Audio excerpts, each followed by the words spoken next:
Well, welcome to Senior Center Television. It is Wednesday, May 20th, 2015, and I'm your host, Kathy Mitchell. Today it is one of our groups of the month, and this month it is MEWE. Now, before we get together and talk about MEWE, let's talk to the facilitator for that, Ed Rolenc. And Ed, welcome. Thank you. Good to be here. Okay, well, I'm glad to have you today. Before we talk about MEWE, talk about the group itself, tell our audience about yourself. Well, I moved to Iowa City in '98 with my wife to retire, and I didn't retire. I ended up teaching at West High for another 10 years, and so I've been in the classroom for 44 years, and taught at the high school level, community college levels, and college level during that time. I also had my own computer consulting firm in Mount Pleasant for 19 years, and worked for companies, international companies, and so I've had a lot of good experiences, and love Iowa City, and so we moved up here, and here I am. What brought you to the Senior Center? Actually, Marcy brought me to the Senior Center in 2008. She was going through her first wave of cancer, and I got cancer in 2008, and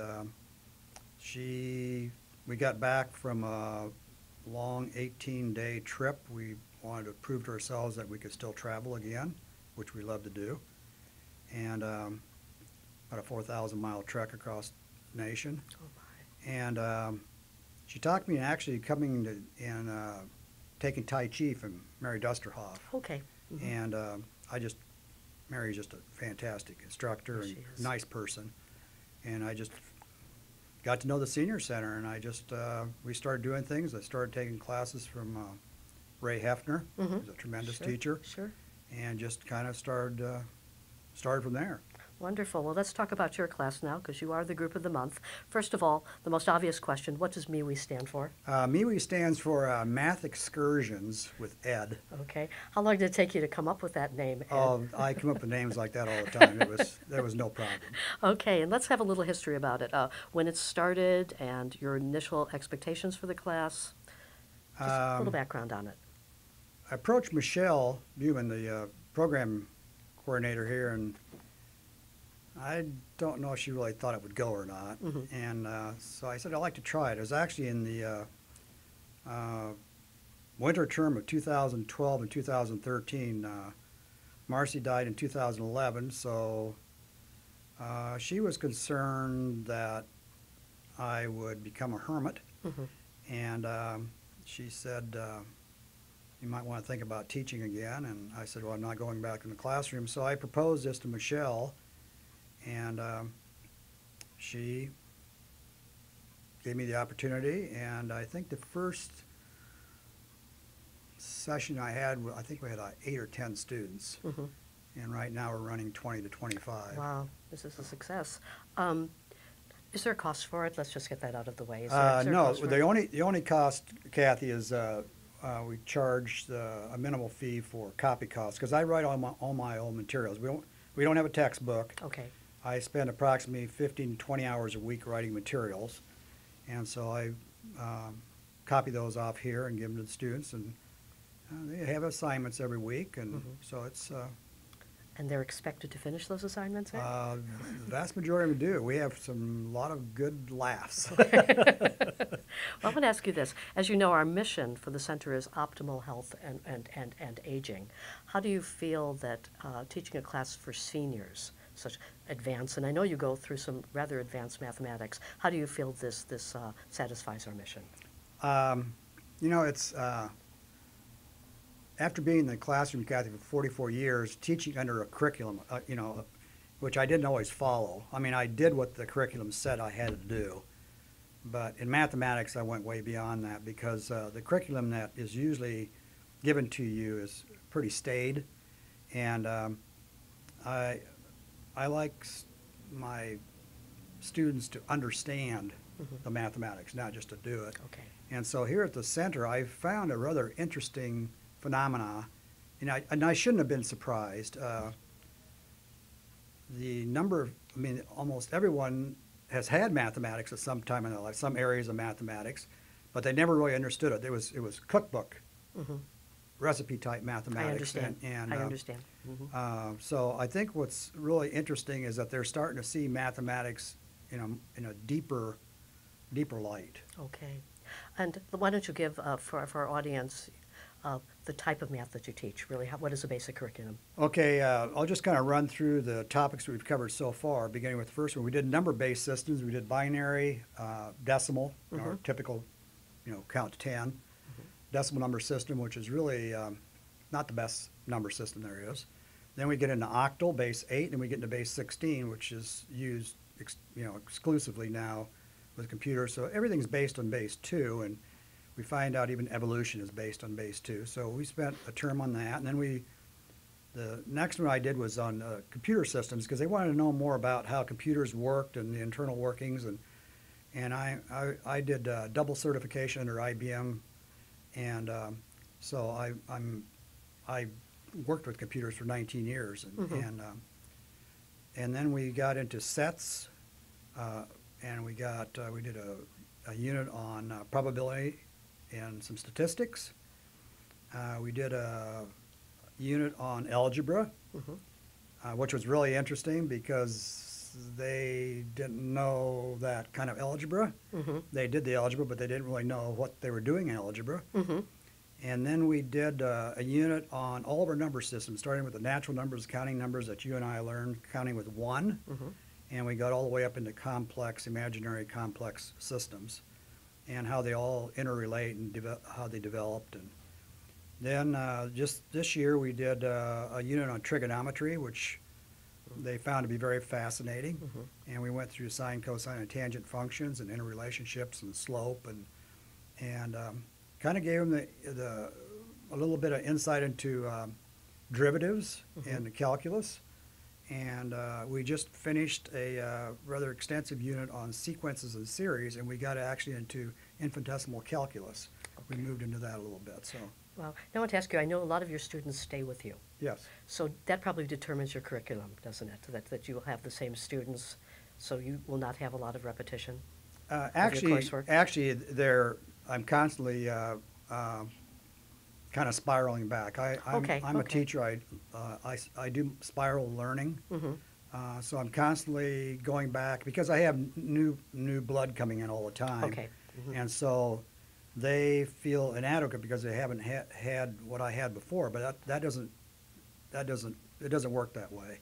For example, this coming fall, I'm a geometer. I have a undergraduate and graduate degrees in pure mathematics, but I really specialized in geometry. I had 2 tremendous internationally known geometry teachers, one an undergraduate, one in graduate school. And so this fall I'll actually be teaching a unit on geometry, and the approach I'm going to take, Kathy, is I'm going to approach it from the point of view as how Euclid would have taught his students 300 BC. Wow. So it's going to be hands-on. We're going to do constructions. We're going to look at, we're going to eventually finish out that topic with the golden ratio, construction of the golden ratio in both 2D and 3D, or 1D and 2D rather. Okay. And 3D would have been impressive then. It can be done, and so it's just I'm constantly lining up things. I mean, there's so many things I want to teach. I have a list at home, probably over a dozen topics that I want to teach you. So Ed, I know that you and your class always celebrate Pi Day. I know it's a real big one for you. Do you want to explain to our audience, first of all, what Pi Day is and how you might celebrate it? Well, pi is based on the irrational number pi that you and I understand probably from your experience in mathematics. Typically, we think of the circumference of a circle as based on the pi, pi times d, pi times the diameter, and pi is a number that we can't quite get a handle. It's non-repeating and non-terminating. And for example, Pi Day, if you look at the value of pi, roughly, it's about 3.141592, 3.1415. So what happens is as the calendar moves around, the third month, 14, and then this year was 3, 14, 15. It was. So, the year. There's different approximations of pi. The best approximation of pi that has ever been found was done by the Chinese many, many years ago, and they were very great mathematicians. It's 355 over 113. And if you take that out, it's a very good approximation for pi. And so pi doesn't repeat, it doesn't terminate. So every March, somewhere along the line, we're 3.14 at least, we're going to be celebrating pi. Very good. And this year was really, really a cool year because we got another 2 digits in there. So you did. It was a big year for you. Uh-huh. And so people are always bringing in cartoons. Mm-hmm. Linda usually will bring in some kind of a cartoon. Uh-huh. And we have a lot of, we usually don't, we're supposed to start class at 9:30, but we don't start mathematics right away. We just have a lot of really good laughs. Well, that's good. That's wonderful. And many of them are based on mathematics and how mathematics relates to the world and how it doesn't relate to the world and how we see mathematics. And it's just a time where we can just have fun and Well, I want to bring up something here. What if somebody comes to you, you sort of touch base with this, but I'd like a more definitive answer. What if you have somebody who has not had enough math or has never been any good at math? How do you encourage them if they decide to come to your class? Is there a basic level that they should have? As long as they can do arithmetic, Kathy. That's it. As long as they know their number facts and they're constantly, we have assignments and they are very, very good. Gail is extremely good at finding mistakes. Hellschrod is very good at picking up mistakes, and so usually as you progress in mathematics, this is something I learned in undergraduate. Professor I had said, Ed, he said it's not your mathematics that's failing, it's your arithmetic. He said because you're moving in a different plane. He said you're forgetting about the details. So, we just have a good time going over the problems, and they're very, very good at finding flaws in my stuff I've written. Maybe a subscript wrong or exponent wrong. So. Okay, so this is good. You've been talking about your classmates now. Let's get some testimonials. You don't have to give names, but what type of feedback are you getting? Really, really good feedback. Probably the biggest feedback I get is that they didn't know that that's the way mathematics was. They didn't understand the internal beauty of mathematics. Mathematics is really, really a beautiful area, and there's a lot of really good books out, and I think probably one of the most definitive books out there on that right now is the book by Our Mathematical Universe by Max Tegmark, and it's just an excellent book. Is that our mathematics, we do not create mathematics. Mathematics is there and we just tease it out. So it's there, it's talking to us. It just says, hey Ed, or wake up, here I am, discover me. You're not making me, I'm already here. You're just finding out something that you didn't know before. So. There you go. Okay, now you already have made it clear how you encourage your students who may not have the highest level of mathematics. What about somebody who is truly math-phobic? And there are a lot of people out there who just say, I cannot take this class. I can't even step in the room. What do you say to them? It's really interesting because I actually still have, people start out with that attitude several terms ago, and they just keep coming back because they're finding out that they do not have a phobia. It's just the way a lot of students in school, Kathy, are turned off of mathematics, and I don't want to get into that. I have some theories on that. Being in the classroom for 44 years, I saw what was good math teaching and what's not good math teaching. And the important thing is that if you're going to teach mathematics, you have to know your mathematics. And if you know your mathematics, that doesn't mean that you're going to be a good teacher. You have to also be a teacher that can relate that beauty to the student. So I think what's important is that the students realize that, yeah, they got a bum rap somewhere along the line, and they turned it off. And so I just don't buy that. I mean, I think it can be turned back on. The switch can be turned back on if you just know which switch to click. Okay. So you're talking about 44 years of teaching. How do you compare your your students in school to your students here? Oh, there's there's, there's no comparison. I mean, I just, this is just an ultimate place to teach. Mhm. I mean, I just am having so much fun because I'm not tied to this is what you got to do, Ed. This is what you got to teach. Is that I can teach what I want to teach, and when you can teach what you want to teach, and when you can get the students in that same mode that they can learn what they want to learn, I mean, the senior centers. Wow, I tell them almost every week how much I appreciate them putting up with me because it really, really keeps me active mentally. And there's nothing better than laughter, and we have a really lot of good laughs in there. So it's it's just, this place is, oh my. Okay, now I'm going to ask you a question that has to do with your ego, Ed. What if you have a student who's better than you in math? Has that ever happened? Oh, I love it. I absolutely love that. I haven't been in the classroom at the college level and community college and high school level for 44 years. That hasn't happened.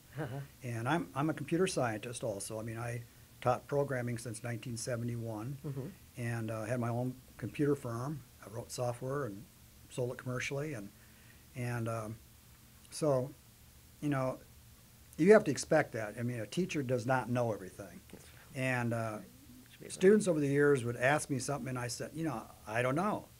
Why don't you figure that out, and would you let the rest of us know? There you go. Because I'm not the know-it-all. I mean, I want to learn as much as they're learning. In fact, I probably learn more than they learn. I've come to, let's go back. In 1964, I started teaching in the classroom sort of under duress. And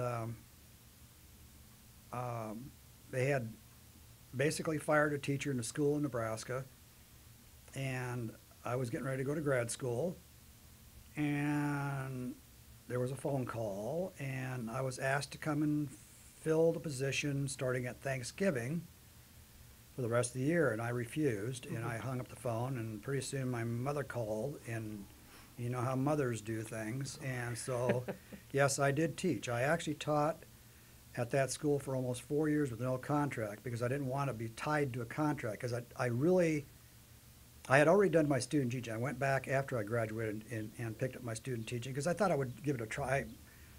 I like being in the classroom, and I like learning. So I thought, well, it's something I can give a try. And I did fall in love. I taught in an inner city school, and I did really, really enjoy it a lot. And so I thought, it was a good experience. So maybe I should, help them out. Well, that help turned out to be 44 years. Yeah. So it's I don't know what turns a teacher into a teacher. I don't know. That's probably what did it. So. And I have another thing I want to ask you that relates to mathphobia. When I was growing up, there was this concept called math anxiety. And it was this concept that girls would never do as well in math than boys, that it was automatically understood. So consequently, girls were generally very nervous to be in these math classes, especially the more advanced ones. I'm wondering now what you saw when you were teaching, and also in your class now with seniors, if you are seeing this boy versus girl or men versus women, these differences in math. I don't think that happens here. I think that I have both male and female here. I mean, it's roughly what the percentage is here in terms of what the center shows in terms of men versus women. In the classroom, over the years, I found out something rather interesting. When I started teaching, not very many girls back in the 60s, not very many girls were taking mathematics, and that really disturbed me. And it just disturbed me a lot. I had sisters who didn't like mathematics. I had 7 sisters, and I can't think of one of them really that was that in love with mathematics. And so it always I always wondered, why is it that girls are not prone to take mathematics? I mean, what's going on here? And I think it's multifaceted. it's happening at the home. It doesn't happen just in schools, Kathy. It's happening in home. It's happening between peers, between the kids that they run around with. It's not cool to be a geekist, to be a mathematician. It is now. Yeah, the I STEM. mean, if you look at what's going on in the world today, mathematics, women are far outnumbering men and getting their PhDs and post stuff in mathematics, which is fantastic. Women are better thinking spatially, mathematically, than men are. Wow. And all they have to do is let that happen. I had a daughter, and I'd had her as a sophomore, and she was basically in the honors algebra 2, which I taught, and then she ended up taking 2 years of computer science, so she was multilingual when she graduated from high school, and she was a tremendous programmer. I mean, probably one of the strongest programmers, not because she's my daughter, but she was just had tremendous insights. And you cannot be a good programmer without really being pretty good at mathematics, because they connect. There's a lot of connections there. So I think what's important is that girls not be led down that path. And I've got to tell you something that's rather shocking. And I shared this with the people here in MEWE, and I think some of them they just couldn't believe it at first, but then they stopped and thought about it, especially the women, and some of them tended to agree that I think if you look historically what's happening, the teachers, this is going to be, you might have never heard this before, the teachers that typically have turned girls off in the math classroom are women math teachers. So it's contrary to what you would think. You would think that the women would be supporting the women in the class, but that has not quite shaken out that way. And so I think it's getting better, because we're having more and more, especially women, really, really strong in mathematics. And you know, if you look back, I mean, one of the strongest mathematicians I ever had in my life was a nun, and she was brilliant mathematician. And she's really got me on the journey in geometry. So I think that the expertise is there, and all they have to do is let that blossom. So, you know, people are always amazed. I mean, I'm including my family in Seattle. They looked at our guidebook, and they said, we've never seen anything like this. And there are major senior centers all over the Seattle area, if you can imagine. So, you know, normally they do not expect to see higher mathematics on the schedule. Yeah. Have you ever had this happen where people are just amazed when you say, oh, by the way, I'm teaching higher mathematics at the senior center? Oh yeah, I can relate an experience just very recently. It's very recent. It's one of those great things we always like to do, having colonoscopies. No. So I was having my colonoscopy done, and I was on the table, and they were ready to start kind of having me say, Matt, bye-bye, you know, I'm going somewhere else now. And the doctor, I was actually talking to two of the nurses before it happened that were getting me prepped for stuff, and one of them said, can you tell doctor what you do? And I said, well, I'm teaching. And he said, well, are you still in the class? I said, no, I said, I teach down at the senior center. And he said, oh, okay. And what do you teach down at the senior center? He said, I teach mathematics. And he says, you do what? He said, you do what? He says, hold off on that stuff. I got to talk to this guy. And he was running 25 minutes late the way it was, but it didn't seem to he wanted to know what this about. How you're teaching mathematics? Why would anyone take mathematics? Who are these people? And I said, I think they're all nuts. I said, but you know, I said, they just want to learn mathematics. He said, I can't believe this. He said, you teach mathematics at the senior center? I said, yes, I do. And he said, like what kind of math? I said, you name it, I do it. I do, you know, I mean, I do all kinds of probability and statistics. And oh my golly, he said, statistics. I did not like statistics. And I said, well, most people don't. They just don't understand it. But, you know, he was just, I mean, he's holding up my colonoscopy asking me about what I'm teaching here in mathematics at the Senior Center. I mean, he was just absolutely amazed. And also my internal medicine doctor just thinks it's absolutely fantastic that I'm doing that down here. He said, oh, my goodness, he said, I can't hardly wait till I get to be a senior where I can get into some of those things and I have to be over here every day of the week. So. There you go. So you're recruiting as Oh, well. yeah. Oh, yeah. I'm always recruiting. Yeah. Well, is there anything else you'd like to tell us about MEWE? No, just that it's open to everyone. You don't have to have any kind of a qualifying exam to get in. Just come in and enjoy yourself, and you're going to have assignments, and you can do them or you don't want to do them, but typically the people want to do them because they really get interested. So that's what's important. And I'm going to ask you this question. I've been asking this of everyone lately, and this is a general question. What does volunteering mean to you? Oh, it's everything now. I do a lot of things at the Senior Center. I partake of things. I do things.